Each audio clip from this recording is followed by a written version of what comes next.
पांच मौकों पर हर इंसान को अपना मुंह बंद रखना चाहिए। पहला, जब तुम्हें लगे कि कोई तुम्हारी भावनाओं को तुम्हारे शब्दों से नहीं समझ सकता, उस समय तुम्हें चुप रहना चाहिए।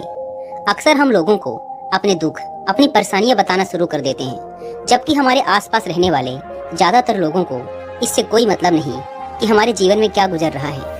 हर इंसान को केवल खुद से मतलब होता है। वो केवल खुद के बारे में बात करना चाहता है। वो केवल खुद की तारीफ सुनना चाहता है। उन्हें हमारे जीवन की परेशानियों से कोई मतलब नहीं और ना ही वो सुनना चाहते।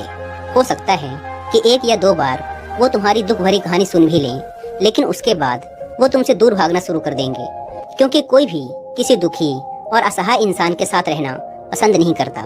इसलिए कभी भी अपने कुछ करीबी मित्रों और परिवार वालों को छोड़कर किसी ऐसे इंसान को अपनी परेशानी ना बताएं जो तुम्हारी बातों को समझने के बजाय उनका मजाक बनाए। दूसरा, जब तुम्हें ये ना पता हो कि किसी विशेष मौके पर क्या बोलना है, या फिर तुम्हें किसी विशेष घटना के बारे में आधा अधूरा ही ज्ञान हो, तो ऐसे मौके पर भी तुम्हें चुप ही रहना चाहिए। ऐसा इंसान जो आधा अधूरा ज्ञान होने के बाद भी उस विषय में बात करता है, वो अक्सर ही मजाक का पात्र बनता है, और कोई भी ऐसे इंसान को कभी गंभीरता से नहीं लेता। अपनी बात को प्रभावशाली तरीके से वही इंसान रख सकता है जिसे उस घटना या विषय के बारे में गहराई से जानकारी है। इसलिए कभी भी आधी अधूरी और इधर उधर से मिलने वाली जानकारी के आधार पर लोगों से अपनी बात मनवाने की कोशिश ना करें। हालांकि दोस्तों, प्रभावशाली बातचीत करना और एक ऐसा इंसान बनना जिससे हर कोई बात करना चाहे, जिसे हर कोई सुनना चाहे, ये भी एक कला है जिसे हर ने कहा। जब कोई इंसान तुम्हारे सामने किसी तीसरे इंसान की बुराई कर रहा हो, तब ऐसी परिस्थिति में भी तुम्हें चुप रहना चाहिए।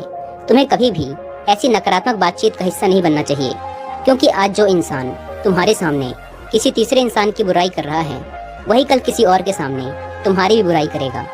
और इस बात की ज्यादा संभावना है कि आज तुमने उसकी हाँ में हाँ मिलाने के लिए तीसरे इंसान की जो बुराई की है, कल रिश्ते ठीक होने पर वो उस तीसरे इंसान से भी कहे कि तुमने उसके बारे में क्या क्या कहा था। इसलिए जब भी कभी कोई किसी तीसरे इंसान की बुराई करे या उसके गलत समय का मजाक उड़ाए, तो तुम्हें बस उसकी बातें सुन लेनी है, अपनी कोई भी राय वहाँ नहीं रखनी।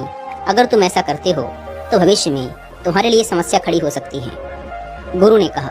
चौथा, जब कोई तुम्हारे ऊपर गुस्से और घृणा से चिल्लाए, तुम्हारा अपमान करने की कोशिश करे, तब ऐसी परिस्थिति में तुम चुप रहकर सामने वाले के गुस्से और घृणा को कम कर सकते हो।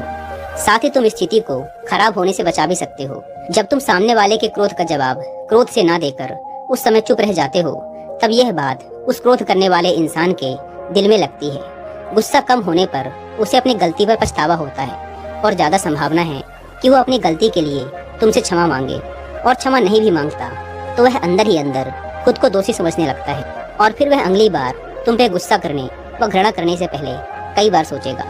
लेकिन तुम्हें हर परिस्थिति में चुप भी नहीं रहना। अगर कोई गलत कर रहा हो तो तुम्हें उसका जवाब भी देना है, क्योंकि कुछ लोग ऐसे भी होते हैं जिन्हें हमारा चुप रहना हमारी कमजोरी प्रतीत होता है। गुस्से के दौरान चुप रहने का यह तरीका केवल परिवार, सगे संबंधियों और कुछ निकटतम मित्रों के लिए ही सही है, न कि हर इंसान के लिए। अगर तुम हर जगह चुप रहने लग गए तो इसका गलत फायदा भी उठाया जा सकता है। गुरु ने आगे कहा। पांचवा, जब कोई इंसान तुमसे उसके जीवन की कोई दुख भरी घटना या अपने जीवन की परेशानी साझा कर रहा हो, ऐसी परिस्थिति में तुम्हें चुप रहकर सिर्फ उसकी बातों को सुनना है। ज्यादातर लोग ऐसे होते हैं कि किसी ने उनके सामने अपनी समस्या सुनाई नहीं कि उन्होंने समाधान देना शुरू कर दिया। जबकि जब कोई इंसान हमसे अपनी परेशानी साझा कर रहा होता है, तो वो हमसे किसी सुझाव की उम्मीद नहीं करता। वो बस ये चाहता है कि हम उसकी पूरी बात ध्यान से सुन लें, क्योंकि जब हम किसी की परेशानी को ध्यान से पूरा सुन लेते हैं तो उस इंसान को एक आत्मिक शांति मिलती है। उसे ऐसा लगता है कि चलो किसी ने तो मेरी बात को समझा। अधिकतर मौकों पर जब लोग हमसे अपनी परेशानी साझा करते हैं तो वो बस हमें अपनी बात बताना चाहते हैं। वो ये नहीं चाहते कि हम उन्हें सलाह देना शुरू कर दें, क्योंकि जो सलाह हम उन्हें देने वाले हैं वो सब उन्हें पहले से ही पता है।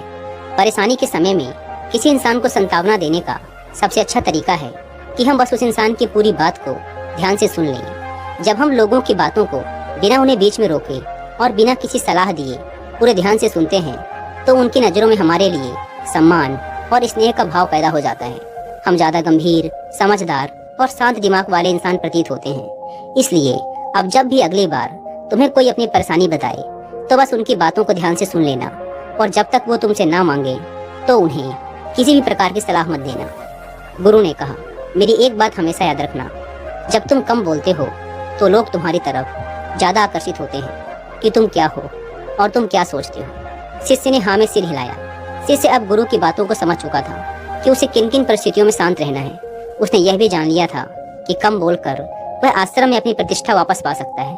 उसने गुरु को धन्यवाद किया और वहाँ से चला गया।